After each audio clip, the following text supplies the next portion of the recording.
और महाराज जी उसी प्रसंग में भगवान शिव कह रहे हैं कि हे पार्वती, मुझे श्री राम नाम इतना अधिक प्रिय है कि इस ब्रह्मांड गोलक में कोई भी व्यक्ति धोखे से राम नाम का उच्चारण कर लेता है तो मैं इतना आह्लादित होता हूँ, इसने राम नाम का उच्चारण किया उसको मैं 3 बार नमस्कार कर लेता हूँ। जो एक बार राम नाम का उच्चारण करता है, पार्वती जी से कह रहे हैं, उसको मैं 3 बार नमस्कार कर लेता हूँ। भैया ऐसी श्रद्धा तो कहीं दिखाई नहीं पड़ेगी, सुनाई नहीं पड़ेगी। हमको तो गुरुजनों को भी प्रणाम करने में और लज्जा का अनुभव होता है। और भगवान शिव कहते किसी के भी मुख से धोखे से एक बार राम नाम का उच्चारण हो जाए तो मैं उसे 3 बार नमस्कार कर लेता हूँ। ऐसी श्रद्धा कहाँ दिखाई पड़ेगी। और महाराज जी दूसरा एक विशेष प्रकरण है, आगे हम उसकी चर्चा करेंगे, क्रमशः जब वो विषय आएगा तब हम उसकी चर्चा करेंगे। चले शिव जात मग खेरे उभय दीठी परे। भगवान शिव जा रहे हैं और उनको 2 खेरे दिखाई पड़े। खेरे का अर्थ है टीले जैसे, जैसे बहुत ऊंचा पर्वत नहीं, बहुत छोटा भी नहीं, एक टीले जैसा स्थान जिस पर सघन वृक्षावली हो। तो 2 खेरे दिखाई पड़े। तो पहला खेरा दिखाई पड़ा तो शंकर जी नंदीश्वर से उतरे और भूमिष्ठ होकर साष्टांग प्रणाम करके एकदम भाव विह्वल हो गए। फिर थोड़ी दूर चले, अगला खेरा दिखाई पड़ा, फिर नंदीश्वर से उतरे, फिर वही साष्टांग प्रणति पुरस्सर एकदम विह्वलता को प्राप्त हो गए। तो पार्वती पूछें, प्रियादासी लिख रहे हैं, पार्वती जी पूछ रही हैं, दिखे न जन को कोई देवी, कोई देवता, कोई मठ मंदिर अथवा कोई ऋषि महात्मा, कोई दिखाई तो पड़ नहीं रहे हैं, आपने किसको प्रणाम किया? तो शंकर जी ने कहा कि देवी, पहले खेरे पर जो मैंने प्रणाम किया वहां बरस 1010 पहले, वहां 10,000 वर्ष पहले एक भगवान के श्रेष्ठ भक्त हुए थे उस स्थल पर। वहां बैठकर उन्होंने भजन किया, भगवत साक्षात्कार प्राप्त किया और इसी स्थल से भगवत धाम प्रयाण किया। कितने वर्ष हो गए इस घटना को घटे? 10,000 वर्ष। लेकिन उन संत की स्मृति को मैं साष्टांग कर रहा हूं। पार्वती जी ने कहा वाह, आश्चर्य है, महात्मा तो गए, उनको तो गए हुए 10,000 वर्ष हो गया, आपकी श्रद्धा भी बड़ी अद्भुत है। तो भगवान, ये दूसरा खेरा जो दिखाई पड़ा उसे आपने साष्टांग किया, ये यहाँ क्या विलक्षण बात है। बोले 10,000 वर्ष बाद एक भक्त प्रकट होगा, अपने ग्रह त्याग करके बाल्यावस्था में ही यहाँ कर बैठ जाएगा और यहाँ भजन करते करते भगवत प्राप्ति करेगा और यहीं से भगवत धाम प्रयाण करेगा। तो मैं अभी भक्त पैदा ही नहीं हुआ, 10,000 वर्ष बाद तो प्रकट होगा, उसके बाद आएगा, भजन करेगा, फिर तपस्या करेगा, भगवत साक्षात्कार करेगा, तब जाएगा। लेकिन भक्त के आगमन का इस स्थल पर सुनिश्चय हो चुका है। इतने मात्र से भगवान शिव की ऐसी अद्भुत भक्ति। अभी एक जगह तो महाराज जी संत हैं नहीं, चले गए, और एक जगह तो आएंगे, वो भी 10,000 वर्ष बाद। उनके प्रति ऐसी श्रद्धा है, तो जो प्रत्यक्ष भगवत भक्त हैं उनके प्रति कैसी श्रद्धा होगी। ये इसको शाखा। प्रथम महाराज जी भक्ति है श्री गुरुपादाश्रय, सबसे पहली भक्ति। 64 प्रकार की भक्ति में पहली भक्ति है गुरुपादाश्रय और 64वीं भक्ति है परिक्रमा। इस प्रकार से जितना सावधानी से किसी एक अंग का, प्रथम अंग का आश्रय लिया जाएगा तो महाराज जी दूसरे अंग अपने आप प्रकाशित होते चले जाएंगे। जैसे गुरु पादाश्रय ग्रहण करते ही सर्वतो भावेन उनकी शरण में रह करके फिर दीक्षा का विचार अपने आप भीतर उत्पन्न हो जाए। तद विज्ञानार्थम स गुरु मेवाभिगच्छेत समित पाणि श्रोत्रियम ब्रह्मनिष्ठम। और फिर तीसरी भक्ति नियम पूर्वक अमानी भाव से नियम पूर्वक श्री गुरु महाराज की सेवा। और इसके बाद चौथा अंग अपने आप आ जाएगा कि साधु पुरुषों के मार्ग का अनुसरण। और जब साधु पुरुषों के मार्ग का अनुसरण हो जाएगा तो सद्धर्म की जिज्ञासा जो पांचवा अंग है वो अपने आप जीवन में प्रकट हो जाएगा। और जब सद्धर्म की जिज्ञासा हो जाएगी तो लौकिक पारलौकिक भोगों के संग्रह की उनको बटोरने की इच्छा का त्याग भीतर से हो जाएगा, सहज ही त्याग हो जाएगा। और इस प्रकार का जब त्याग हो जाएगा, लोक व्यवहार लोक संग्रह में बहुत अधिक रुचि नहीं रह जाएगी, तो अपने आप निर्विण्ण भाव से वह कभी ब्रज में, कभी यमुना जी के तट पर, कभी गंगा के तट पर, कभी गोदावरी के तट पर, कभी द्वारिका, कभी मथुरा, कभी अयोध्या में निवास करके भगवान का स्मरण करेगा। और आठवां अंग फिर अपने आप उसके जीवन में फलीभूत हो जाएगा, यावत प्रयोजन वस्तु संग्रह।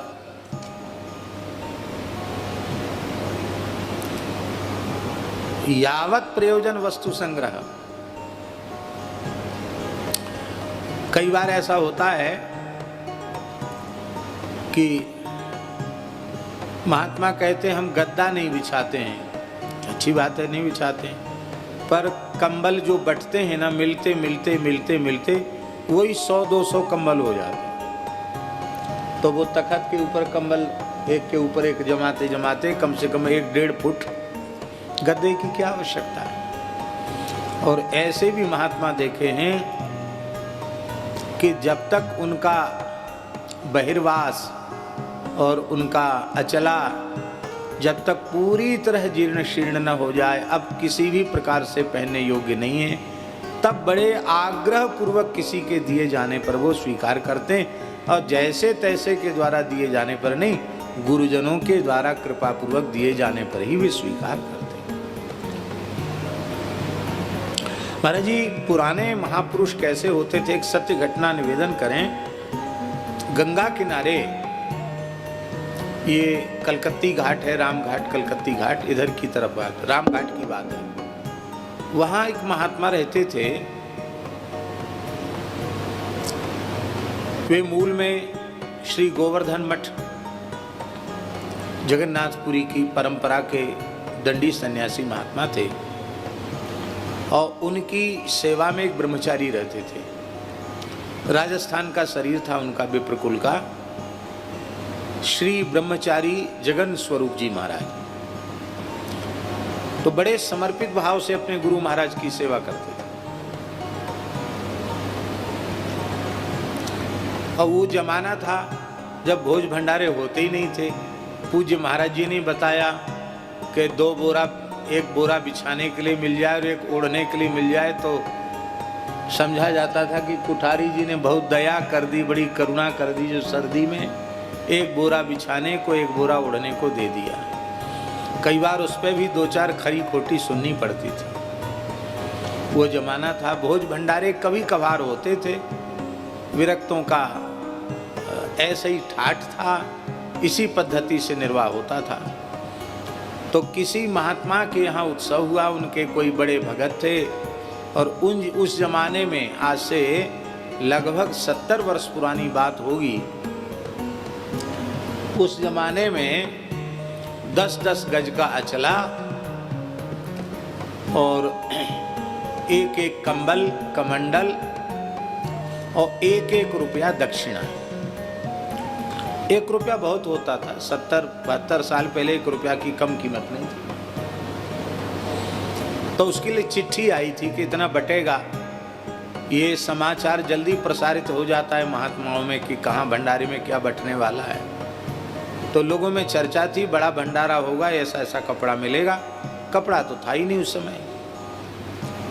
तो गुरु महाराज ने प्रसन्न होकर एक चिट्ठी अपने पास रख ली, बाकी सब स्थान में दे दिए। और वो जो अपने पास महाराज जी चिट्ठी रखी थी वो अपने ब्रह्मचारी को दी। देखो ब्रह्मचारी, तुम बहुत सेवा करते हो, कभी कुछ मांगते हो नहीं, तो लो चले जाओ, चिट्ठी पर बढ़िया 10 गज अचला मिलेगा और बढ़िया जो है कमंडल भी मिलेगा पीतल का, और एक कंबल मिलेगा, चले जाओ। तो उन्होंने कहा कि गुरुदेव जो आ गया, पर आप रुष्ट न हो तो ये बालक एक बात निवेदन करे।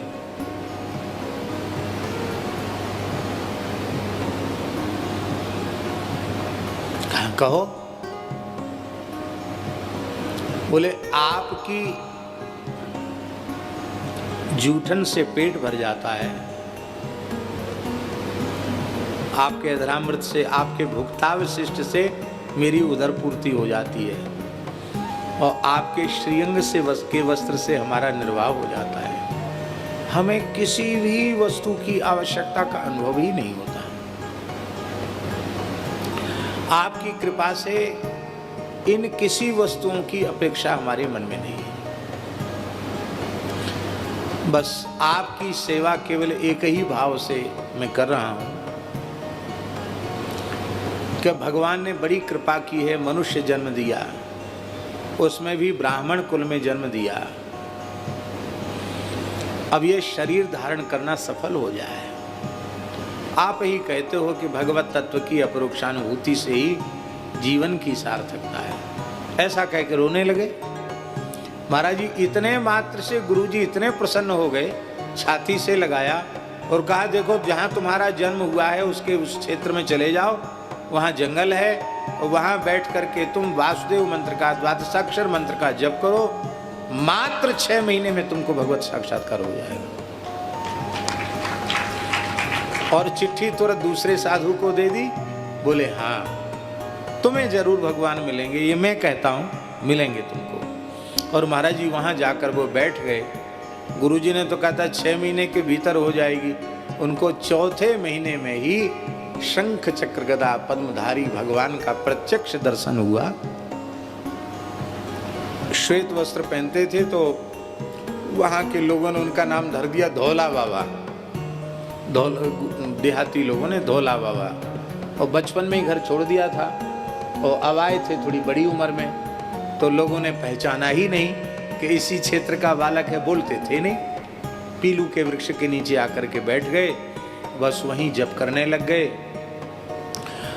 10-20 दिन में कोई एकाध छटा घाटा वाटा दे दिया तो खाली नहीं, पत्ती खा करके उन्होंने महाराज जी भजन किया, पर किसी की ओर नजर उठा के नहीं देखते, बस वहीं बैठे रहते। जंगल में लोगों का आना जाना भी नहीं था।